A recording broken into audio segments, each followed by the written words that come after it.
Bonjour les amis, on a vraiment une semaine très importante. C'est la portion de Pinchas. C'est la semaine de la guérison.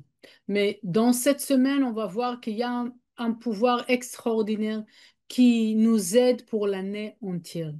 Mais d'abord, on veut parler sur la force qu'on a cette semaine qui peut nous supporter avec chaque chose qui a à voir avec la guérison.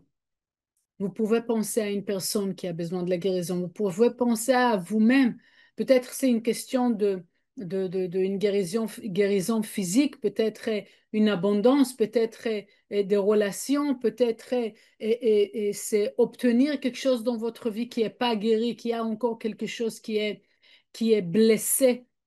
Chaque chose qui est encore ouverte, chaque situation qui est encore douloureuse cette semaine, on aura l'énergie, on aura la force de vraiment guérir ça, de, de prendre soin de ça, corriger l'énergie qui a créé cette séparation.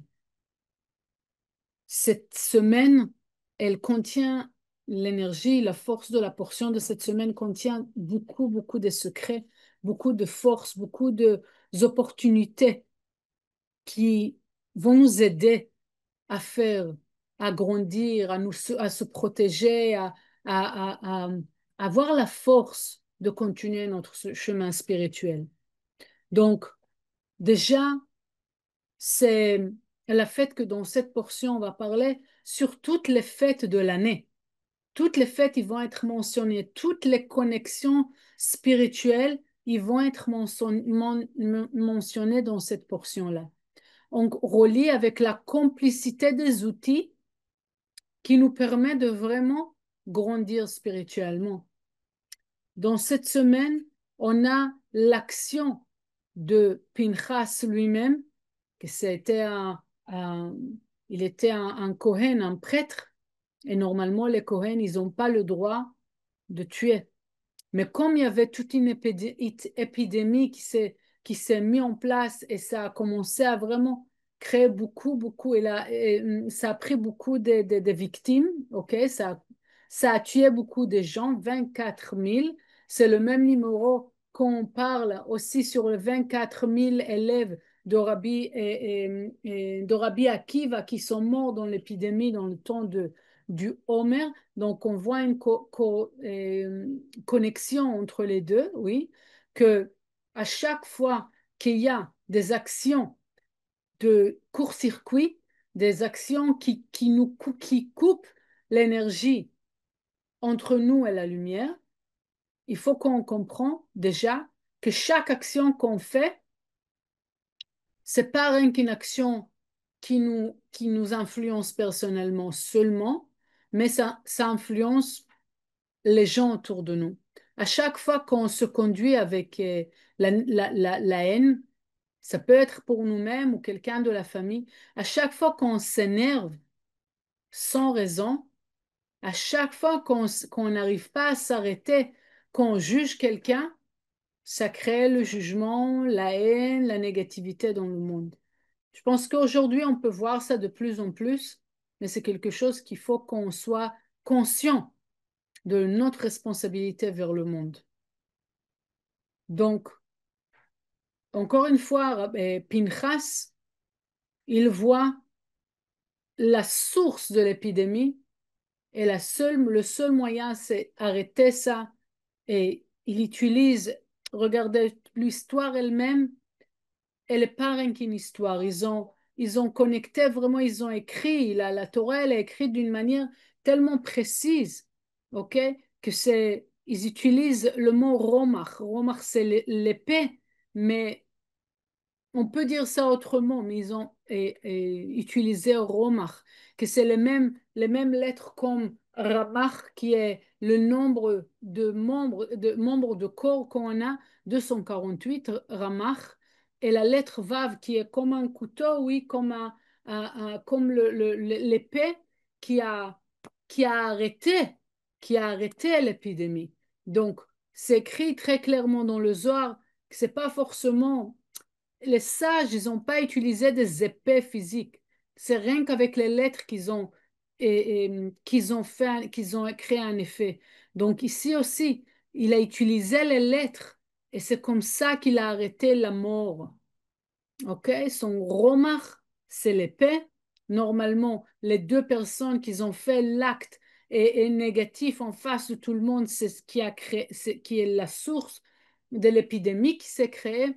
Donc, en révélant cette lumière et travers les lettres, les deux, ils sont morts et l'épidémie, elle s'est arrêtée. Cette portion, elle nous permet de vraiment avoir la force d'arrêter les épidémies. Et si nous, on fait partie de cette épidémie-là, de se protéger, que ça n'arrive pas, qu'on ne soit pas, on ne fera pas partie de cette épidémie-là. Dans notre génération, l'épidémie la plus contagiante, comment je peux dire ça, c'est le désir de soi-même. OK? Chacun, il pense comment moi je réfléchis, moi j'ai raison, moi j'ai besoin. Et, et ça, c'est quelque chose qui crée beaucoup, beaucoup de négativité dans le monde. Un des travaux les plus importants du centre, c'est déjà créer une communauté qui pense vers l'autre, qui regarde comment on peut influencer quelqu'un d'autre, comment on peut, comment on peut permettre à une autre personne de s'épanouir, ok, ne pas rien que comme penser à nous-mêmes. Oui, le travail du centre est mondial, tout le travail qu'on fait avec le Zohar et l'étude, c'est vraiment pour arriver à influencer le monde avec cette lumière éternelle, avec l'amour. Donc, Rabbi Pinchas, pardon, Pinchas, il arrête l'épidémie. Il faut comprendre, en étant un prêtre, il ne peut pas tuer, on a dit. Il ne peut pas causer la mort. Et il savait qu'il il va, il va, et-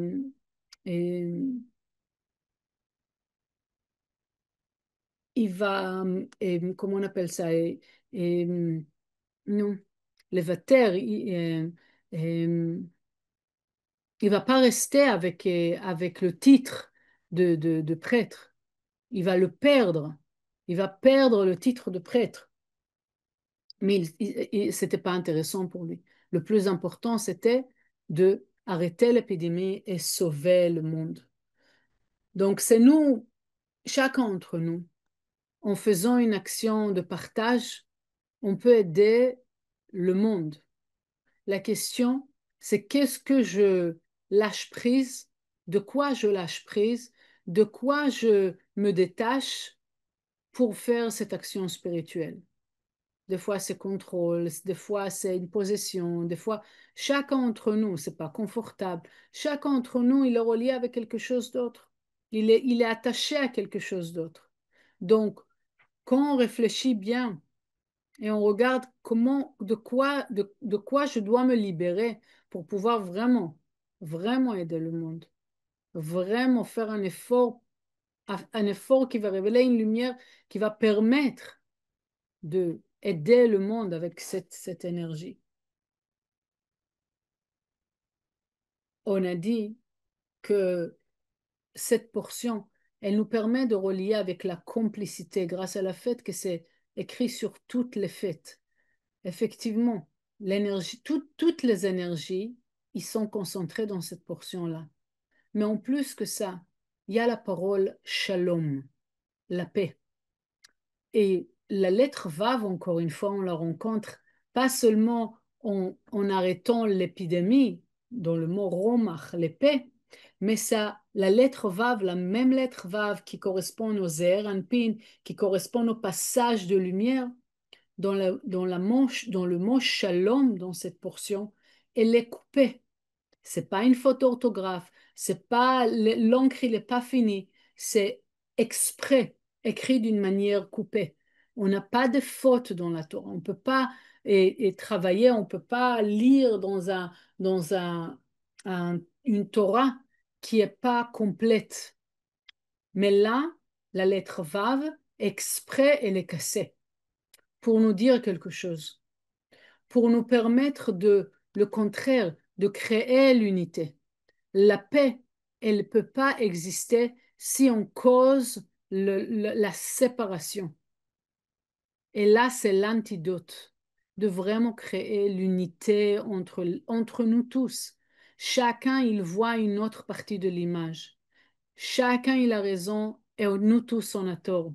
On a tort parce qu'on cherche d'avoir raison au lieu de chercher de créer une unité. Donc, dans cette portion-là, on a aussi la force de créer la paix. Encore quelque chose de très important qui est basé sur une des classes de Michael Berg de l'année dernière, il parle sur quatre choses très importantes. La première, la frustration. Ça veut dire que je suis frustré de la situation existante, oui, de la situation existante. Qu'est-ce que ça veut dire? On voit la situation qui se passe dans notre monde. On peut ne pas être content. On peut sentir comment je peux aider. Je suis là, je suis loin de pouvoir vraiment arrêter tout ce chaos. Mais c'est pas seulement ça. C'est vraiment de comprendre que pas seulement on est frustré qu'on ne peut pas faire, c'est pas ça le point. C'est on est frustré parce que la vie qu'il y a aujourd'hui, le monde qu'on le voit aujourd'hui, il est pas l'image de la lumière même. Il y a beaucoup de voiles, il y a beaucoup de choses qui empêchent la lumière de se montrer à fond. Et c'est là qu'on doit être frustré dans le sens, c'est pas comme ça que ça doit se faire. Il y a quelque chose, il y a une réalité il y a une autre réalité qui doit exister. On n'est pas tranquille avec cette réalité. C'est important d'être dans ce stade-là parce que ça peut ramener à des changements. La deuxième chose, c'est l'amour. Seulement avec l'amour du Créateur qu'on peut vraiment réveiller l'unité et réveiller les miséricordes qui peut exister dans ce monde. On a commencé la semaine dernière, on veut continuer cette semaine de juger les situations d'une bonne manière. Les personnes, les situations, les choses qui se passent dans la vie, les gens que je rencontre dans la vie. Tout le temps, le regard, décider, c'est entre nos mains. Décider qu'il y a l'amour du Créateur derrière. Donc, c'est bon. C'est comme ça qu'on pourra on pourra voir, ça pourra être exposé, la lumière du Créateur, elle pourra être exposée à nos yeux, à nos sens. On pourra voir l'existence de la lumière du Créateur.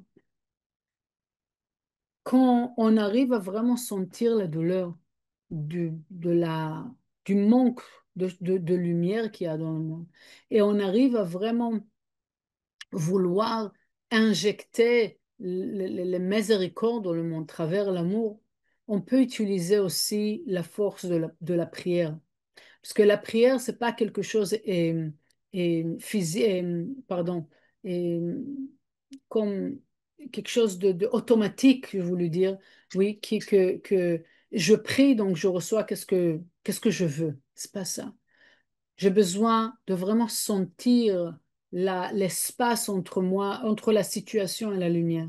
Je dois vraiment faire des actions qui vont révéler de plus en plus les miséricordes, de sentir l'amour, de vouloir partager l'amour avec les gens autour de moi. C'est pas rien que parler, c'est vraiment faire des actions qui vont nous permettre de réveiller de plus en plus la force de l'amour autour de nous. Et rien qu'après, je peux utiliser la prière pour révéler les bénédictions au-delà de qu'est-ce qu'on est censé de recevoir. C'est ça la différence, parce que normalement, par rapport au monde tant qu'il est, par ce système de base, on va recevoir par rapport à qu'est-ce qu'on donne. On reçoit un, pardon, on donne un, on reçoit un. Mais quand on s'inquiète vraiment, on se donne à fond à la situation, qu'on partage vraiment d'un point de vraiment créer l'énergie différente dans le monde, vraiment réveiller l'amour du Créateur. Même si je partage un, je vais recevoir 1 million au retour. Et c'est ça, c'est cette vie qu'on veut vivre. Donc, pour pouvoir vivre comme ça, il y a des concepts qu'il faut suivre, ok? C'est vraiment sentir la douleur de l'espace entre la situation aujourd'hui et la lumière, partager à fond l'amour du créateur par nos actions de partage et les actions qu'on fait pour réveiller de plus en plus la force de chesed, la force de miséricorde, la prière, toutes les prières qu'on pourrait faire même de cœur à cœur, oui, je veux ça et ça, j'espère que ça et ça, même ça c'est une prière, toute forme de prière. Et au bout du compte, c'est la douleur. La douleur qu'on est qu'on est, comme ces douleurs que le Créateur, il ressent pour nous. Le Créateur, il veut nous donner beaucoup, beaucoup plus. Et pour la raison que nous, on est encore limité avec la manière qu'on se conduit, la manière qu'on pense, la manière qu'on pense pas que, même pas, on réalise pas, oui, qu'on pense pas qu'on on a le droit de recevoir ou que on peut être plus ou qu'on peut influencer de plus. Et pour la lumière, c'est très douloureux. Et la lumière, elle ne peut pas nous donner dans ce moment-là. Donc, ressentir ces douleurs, combien on est loin de la lumière et vouloir vraiment avancer à des pas d'éléphant ou des pas de dinosaure, si on peut dire ça, pour pouvoir vraiment s'ouvrir de plus en plus à la lumière du Créateur, parce que le Créateur, vraiment, il veut tout nous donner. Mais il ne peut pas nous donner si notre désir il n'est pas réveillé. Notre désir, il ne peut pas se réveiller si on ne fait pas des actions à fond avec tout notre cœur. Donc, je vous souhaite une semaine forte et importante. Pensez de quelle manière vous voulez faire des actions de partage, de changement cette semaine et qu'est-ce que vous avez besoin de lâcher prise et quelle sorte de guérison vous ou quelqu'un autour de vous il a besoin. Et pendant que vous pensez à ça, je veux lire un paragraphe dans le Zohar pour connecter avec l'énergie de guérison. אמר בוצינה קדישא, ודאי ראיה מהימנה, דרגה דילך היא, דבי וחמת המלך שכחה. אשרי העם שככה, בגימטריה משה. אמר לי בריך אנט בוצינה קדישא, בוצינה דדליקה מי, מלכה ומטרונית הנר אדוני, היא נשמה דילך. Je vous souhaite vraiment une semaine efficace.